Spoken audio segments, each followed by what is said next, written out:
Comment repartir dans une nouvelle relation après un deuil? J'ai reçu la question d'une cliente d'Attractitude, alors j'aimerais y répondre. Voici la question précise. Donc bonjour Slavika, je suis toujours très contente d'écouter et de regarder tes vidéos et je commence à avoir la positive attitude. Ça me fait plaisir. Comme c'est gentil de nous demander nos questions, ça me fait plaisir. Alors j'aimerais que tu abordes comment appréhender le deuil et comment repartir dans une nouvelle relation après un deuil. J'ai perdu mon ami il y a 13 mois d'un cancer du poumon et de la plèvre après 3 mois de maladie. J'ai ses photos dans ma salle à manger, dans ma chambre, je le regarde tous les jours et lui envoie un baiser et je caresse son visage sur la photo. Mais la solitude ne me convient pas, je me dis le passé c'est le passé et je souhaite retrouver l'amour et une vie de couple.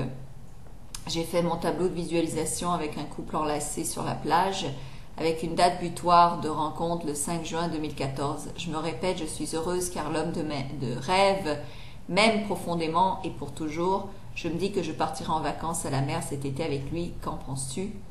Est-ce que... voilà. Alors, merci pour ta réponse. Alors, merci pour la question.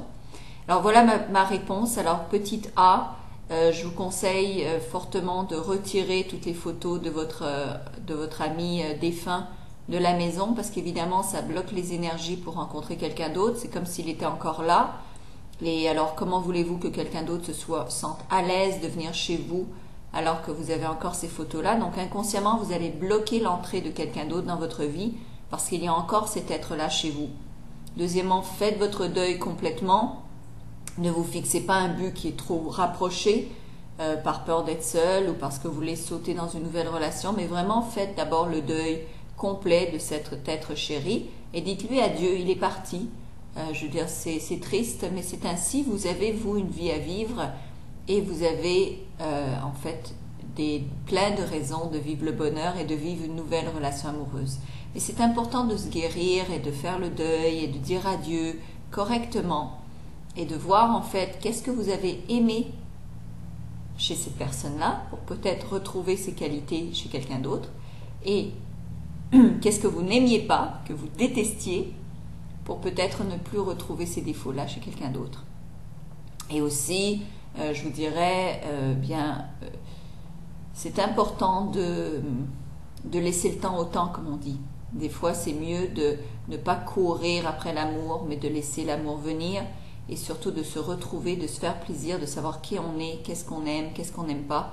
Des fois, la mort de quelqu'un à travers une longue maladie, eh bien, ça prend énormément d'énergie. Alors, de se retrouver, puis de se dire, bon, mais voilà qui je suis, de s'aimer soi. Donc, de passer du temps avec soi pour s'aimer, se cajoler, se réconforter, et ensuite trouver l'être de ses rêves. Alors oui, c'est parfait d'avoir un tableau de visualisation avec un couple enlacé et de vous répéter ces jolies phrases d'affirmation. Mais c'est important aussi d'enlever les traces de cette autre personne-là dans votre vie et de lui dire adieu, de lui dire au revoir. Parce que sinon, ce serait comme de la tromper. Si vous l'embrassez, vous lui caressez encore le visage tous les jours, mais d'un autre côté, vous cherchez quelqu'un d'autre, dans votre tête, vous aurez l'impression de le tromper. Alors, il faut vraiment lui dire adieu. D'accord? Alors, j'espère que ça répond à votre question. Et évidemment, vous pouvez me joindre sur attractitude.com. Et je vous souhaite tout le meilleur des bonheurs dans tous les domaines de votre vie. Vraiment, merci.